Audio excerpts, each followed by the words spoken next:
Nah, kenapa Tionghoa disebut non-PRI? Karena mereka diwakili oleh Partai Tionghoa Indonesia menyatakan, kami orang Tionghoa tidak mengenal akan bangsa.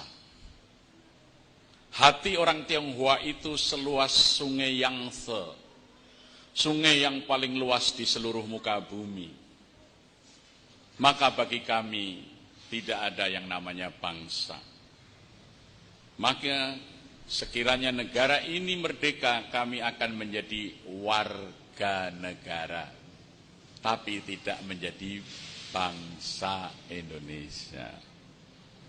Dan karena ikatan kami dengan negeri leluhur secara budaya sangat kuat, izinkan kami juga masih mengikatkan diri dengan negeri leluhur itu. Maka perkenankan kami memiliki dua kewarganegaraan.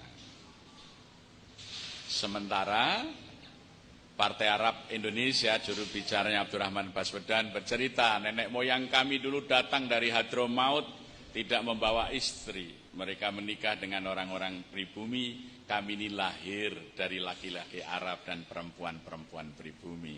Kami makan tidak lagi dengan daging-daging onta, kami sudah makan dengan makanan-makanan setempat. Yang saya dan kami semua minum adalah airnya Indonesia.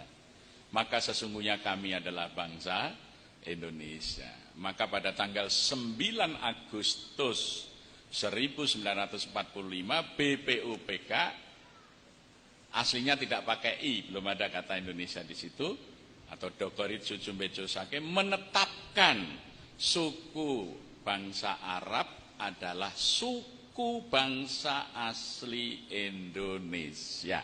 Itu ditetapkan tanggal 9 Agustus 1945 oleh Badan Usaha Persiapan Penyelidik Usaha Persiapan Kemerdekaan Indonesia.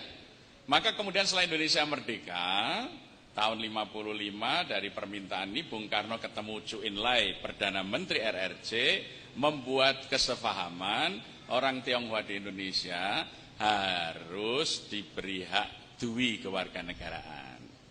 Bung Karno mensyaratkan boleh, tapi dia juga warga negara Indonesia harus pakai nama Indonesia.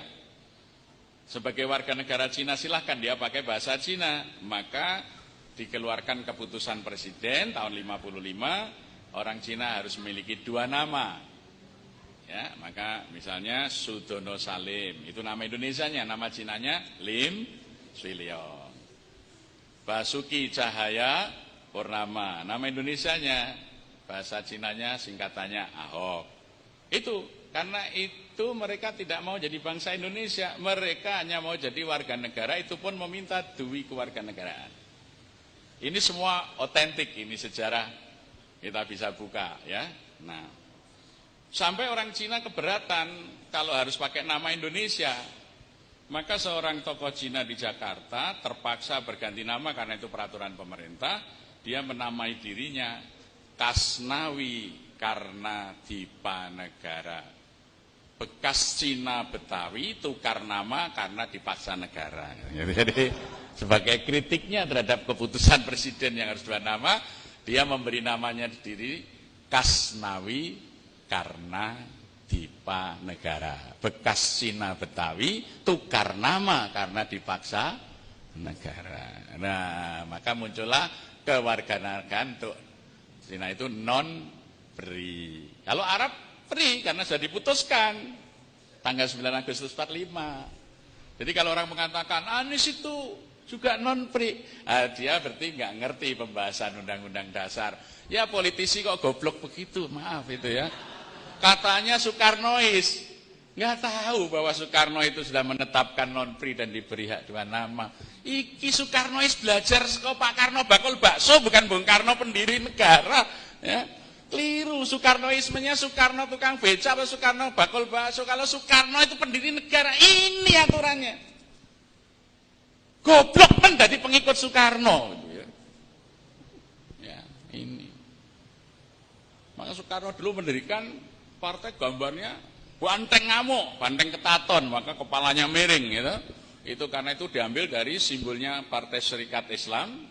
Dulu SI itu gambarnya banteng ketaton, ya, kemudian dikelilingi bintang, belakangnya bumi yang diikat dengan tali, ya, dengan tulisan Joyo Kuwoso. Nah, kalau berhasil kita akan berkuasa. Maka PNI ngambil kepalanya, Masumi ngambil bulan bintangnya, NU ngambil jagat dan talinya. Itu semuanya diambil dari simbolnya Serikat Islam. Maka Cokroaminoto itu disebut Bapak Negara Indonesia. Semua partai politik ngambil simbolnya dari simbol Serikat Islam. Nggak ada yang tidak. Baru sekarang ini saja karena jajahan Amerika pakai simbol Amerika, 3 berlian. Namanya juga Demokrat, gitu. Ada yang ngambil dari mana partai ini? Ada yang ngambil dari Timur Tengah namanya Partai Kebangkitan, itu kan Ba'as, itu Partai Al-Ba'as di Irak. Jadi kita ini karena mental jajan, nama partai aja harus diimpor gitu ya. Simbolnya diimpor. Sekarang tidak banteng yang ngamuk membela rakyat. Sekarang limusin kelihatannya atau simental. Ya, gambarnya itu gemuk itu. Nah, tidak lagi. Nah, ini satu contoh saja sejarah itu menjadi darah perjuangan gitu ya. Yang nggak ngerti sejarah akhirnya perjuangan itu artinya kalau pecah terus yang satu jadi perjuangan. Mudah-mudahan di sini nggak ada nanti takmir perjuangan. Masjid perjuangan nggak ada. Nah, jadi itu kita lihat. Jadi ini semuanya historis.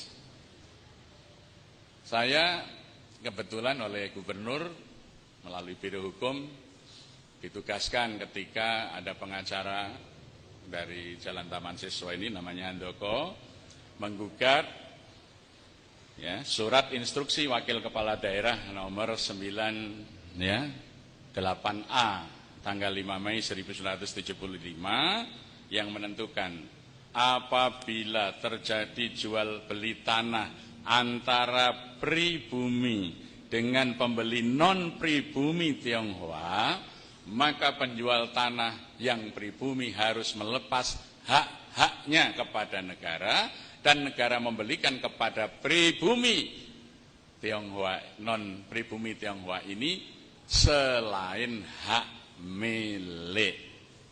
Maka sampai hari ini di Yogyakarta non pri Tionghoa tidak bisa memiliki hak milik tanah. Ini digugat di Mahkamah Agung. Saya yang kebetulan ditugaskan oleh Biro Hukum bersama Pak Acil sebagai pengacara, saya yang diminta membuat eksepsinya. Alhamdulillah sudah menang, ditetapkan ini masih berlaku, sudah inkrah. Kemudian datang Komnas HAM meminta ini mau dicabut, minta Sultan. Saya kebetulan juga diminta mendampingi. Kemudian terakhir kemarin Ombudsman RI dan Kementerian Dalam Negeri. Saya waktu itu sedang mengantar tamu dari Malaysia, ditelepon oleh Pak Sekda, Pak Kiai tolong ikut menemui Kemendagri dan Ombudsman RI untuk menjelaskan tentang diskriminasi kepemilikan tanah. Nah, ketika saya uraikan, saya jelaskan sejarahnya itu sejak HB2, itu kemudian malah utusan dari Kemendagri dan Ombudsman itu, wah kalau begitu ini malah harus diperkuat, gitu ya. Alhamdulillah. Tapi sekarang Handoko mengajukan gugatan, saya beritahu baru minggu yang lalu oleh Biro Hukum, mengajukan gugatan di Pengadilan Negeri. Apa gugatnya? Minta supaya pemerintah DIY membayar biaya perkara karena dia disuruh membayar biaya perkara 5 juta ketika mengajukan ke Mahkamah Agung.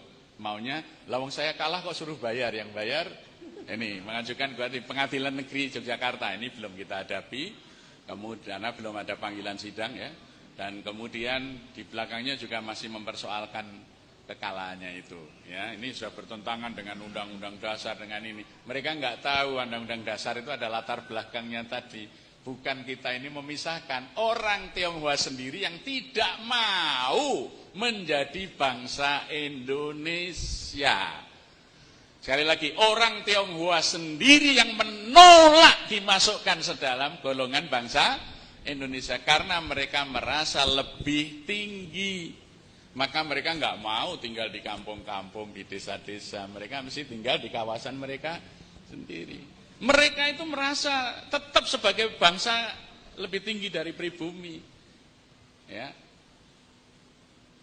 Coba ada nggak di desa sampean orang Tionghoa yang berbaur dengan masyarakat tinggal di kampung? Ya, itu. Maka mereka nggak mau jadi bangsa Indonesia karena memandang bangsa Indonesia itu rendah.